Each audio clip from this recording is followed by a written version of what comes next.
by Xin Liu and Renzo Rica. And the speaker is Xin Liu.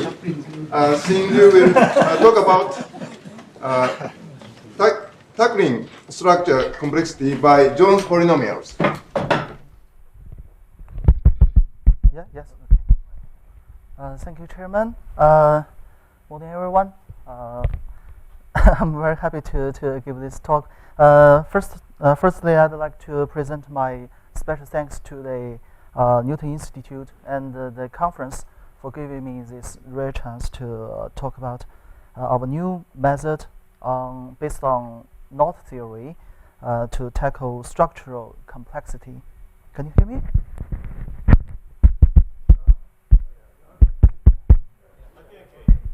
Good? Okay. All right. Let's begin from the motivations of our work. First of all, topology. Topology of tangled knots and the links. Okay.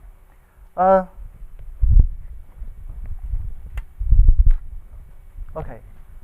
Tangling just appear everywhere in fluid mechanics, in just the solar physics, in superfluid helium, in classical fluid flows, and so on. Yeah.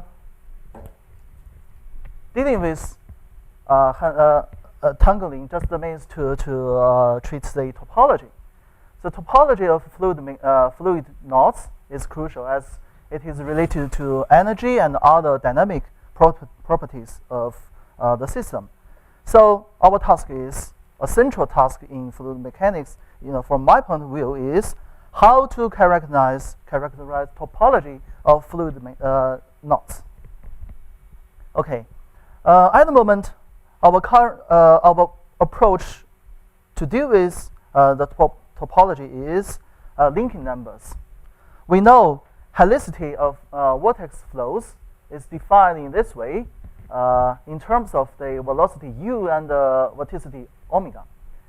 So Moffat and Rica proved many years ago that for a link of vortex knots, which has a circulation kappa I, the helicity has such a beautiful simple relationship with the self-linking numbers and the linking numbers of the system.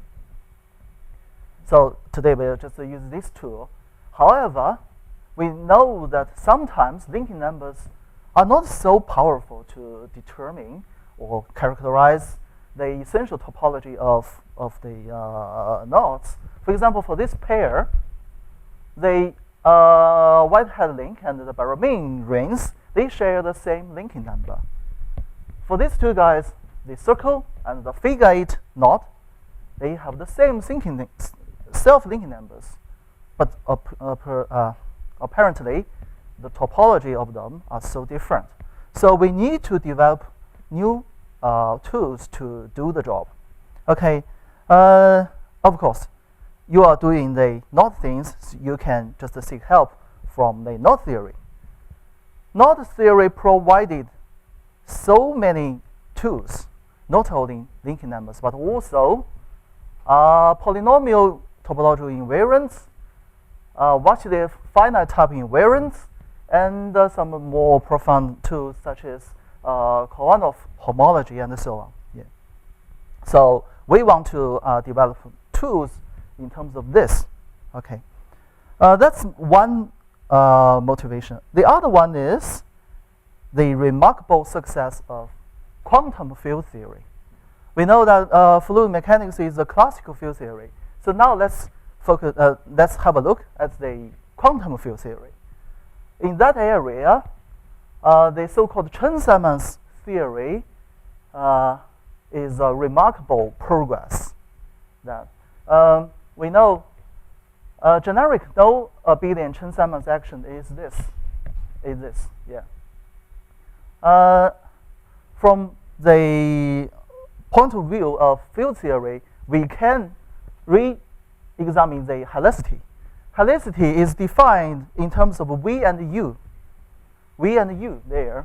So V and W omega. Omega is a curl of u. So that one is u du actually in the language of wedge product.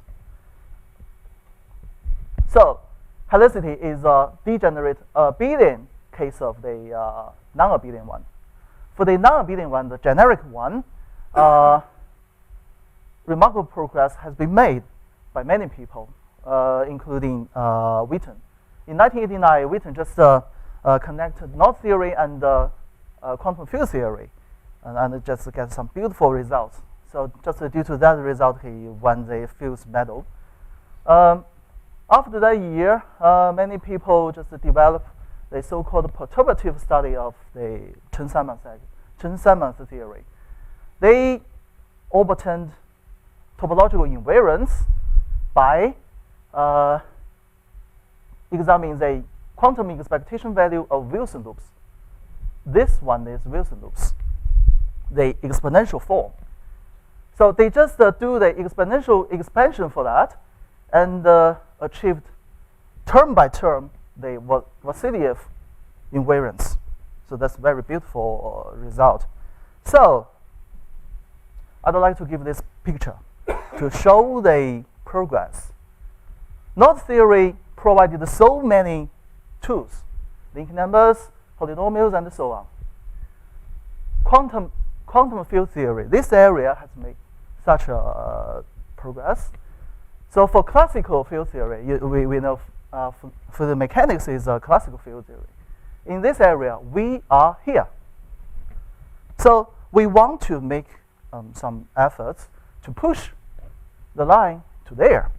So that's where our efforts are. Okay, so now let's move to our result. This is our main result. That is about a Jones polynomial in fluid mechanics in terms of helicity. Okay, above all, for simplicity, let's refer to the superfluid vortex lines. There, we are inspired by the Wilson loops here, the exponential form. So we want to construct exponential form as well there in that way. So the first thing is in superfluid, circulations of vortices are quantized 0, 1, 2, 3, and usually take the equal values in that way. So, and then secondly, in superfluid, which is a quantum fluid, the thin filaments have such a property. So helicity can be reduced into this simpler form, this line integrals. Yes, it's very easy to use then. So now let's just consider a single fluid knot in isolations. So another thing I want to say is the exponential form has base E. To make this framework more general, we can just extend E to be another just a parameter T. Okay. Then with these preparations, we want to present the theorem. Let K be a family of knots. Then the exponential form we proposed is able to provide knot polynomials, satisfying the scaling relations of the polynomial. So that's our statement. Just the exponentiation of the previous formula. I don't. What are you saying? I mean, what's capital V? I mean, I have capital saying there. Capital K. Capital V. V. I mean, you're just saying T to something is T to something. Those two things are equated above already, almost. I don't. What is it saying? He's asking what is V? Oh, V. Oh, sorry. V is just a symbol for Jones polynomial. But what does it have to do with the previous formula? T satisfies that. And Yeah. T is a root of the Jones polynomial? What are you saying?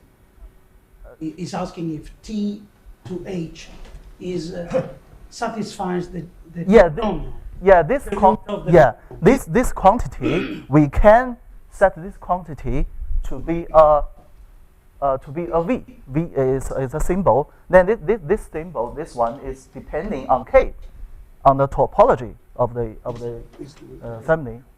Yeah. Okay. Then this one just satisfy the Jones polynomial. I will show you. Okay. Because of the time limit, I have to skip the details and just give you brief ideas about the proof of the theorem. First, the preliminary knowledge about some techniques we use, that is called the reduction techniques on crossing sides. Because we are doing the knot theory, so we just use the routine tricks of knot theory. That means we just consider the overcrossing, undercrossing, overcrossing, undercrossing, and the non-crossings. Okay. We just check them because the integral we are doing are line integrals, so we can just modify the integration integration path by doing this.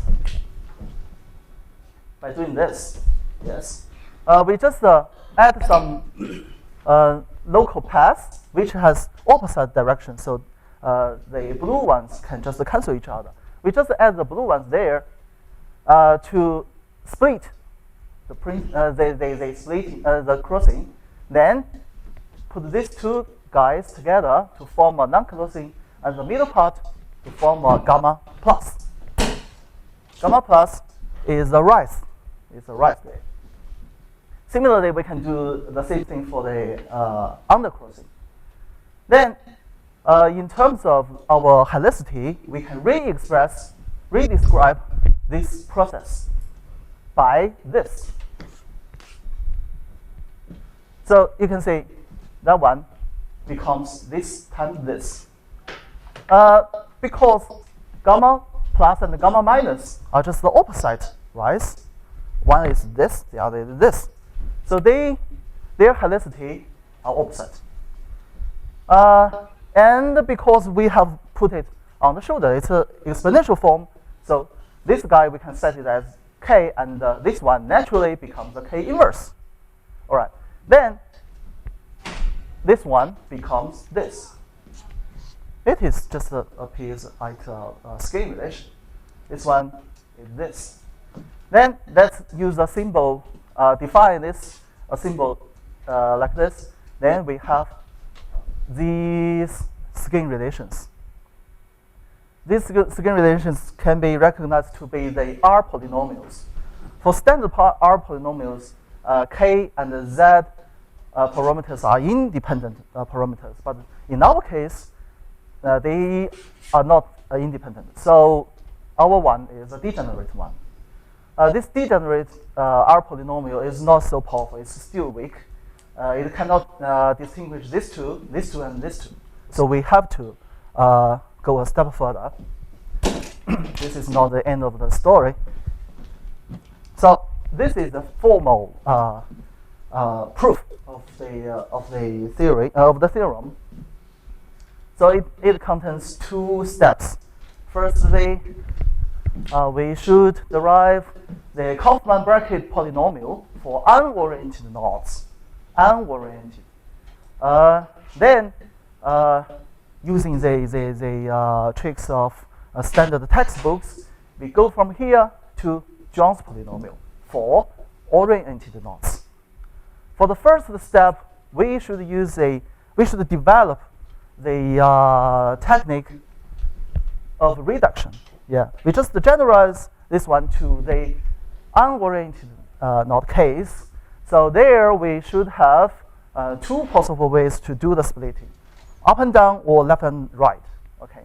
Then using just some algebras techniques, we can obtain such scale relations.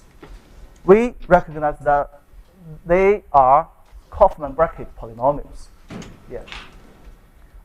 The thing I want to point out is the crucial parameter appearing here, A, is directly related to the helicity. That means directly related to fluid mechanics. All right, now for the next step, we just go from here to here by doing these three standard steps and obtain the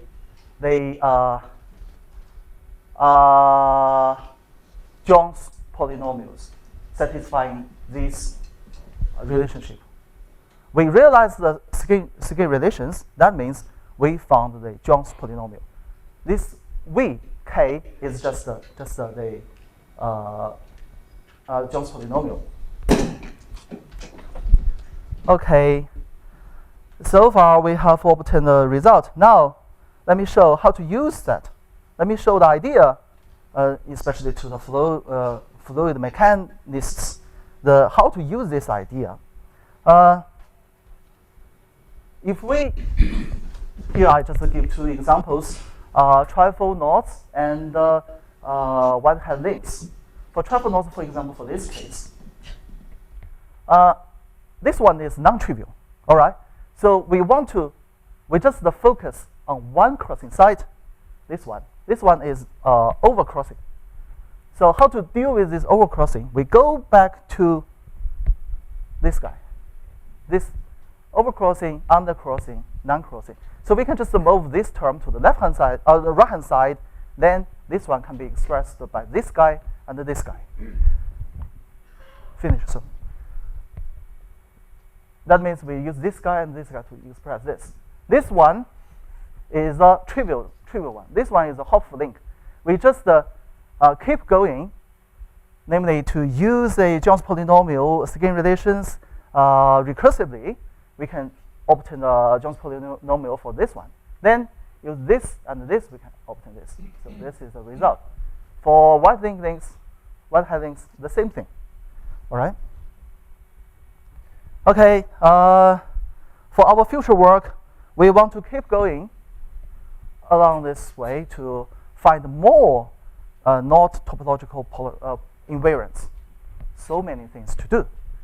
So that's our analytic work. Another analytic work is to find applications of knob theory in the reconnection phenomena research.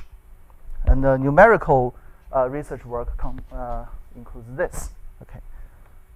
Finally, our work has been published on Journal of Physics K and was selected by the journal as a cover page featured article. And that just in May of this year. All right. Thank you.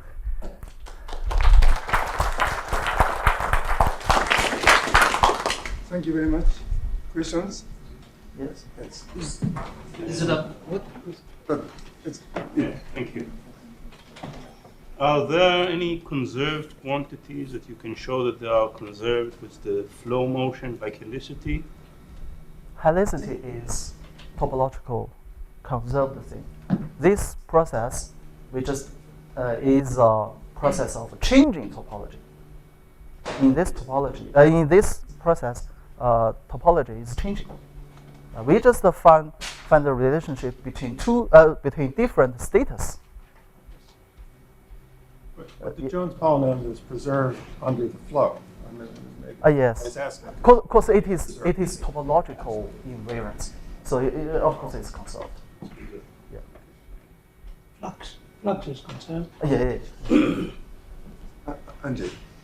So is it obvious that all of these developments in quantum field theory can be translated into meaningful fluid results? I guess there should be much work to do because there are differences between quantum and classical. In classical, we should make more preparations, and yes, there should be much work to do. Can be formulated a sort of asymptotic Jones polynomial like asymptotic linking numbers,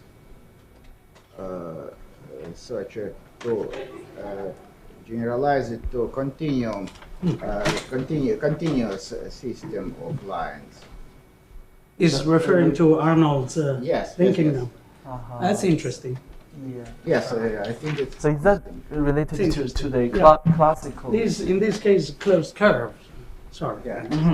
But, There is a theorem of Julien-Marchais that if you have an ergodic field, that all finite order invariants, all of them, just coefficient of John's polynomial or Vassiliev not invariants, they're all related, essentially reduced to helicity, provided that the field is ergodic. So from this point of view, no hope to get anything new, at least for an ergodic field. lines. Ah, yeah. Open line.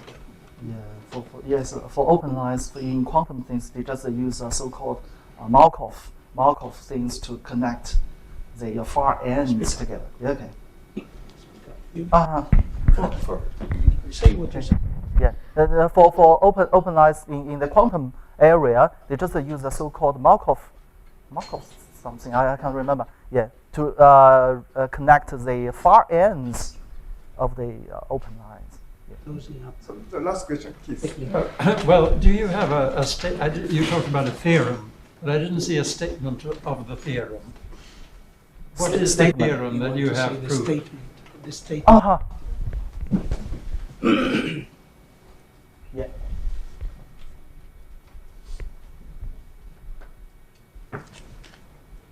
What means appropriately rescaled? Sorry. What does it mean, rescaled? Risk just means, okay, we can change the the parameter e to be a more general parameter t. Yeah, of course you can just keep this t to be e.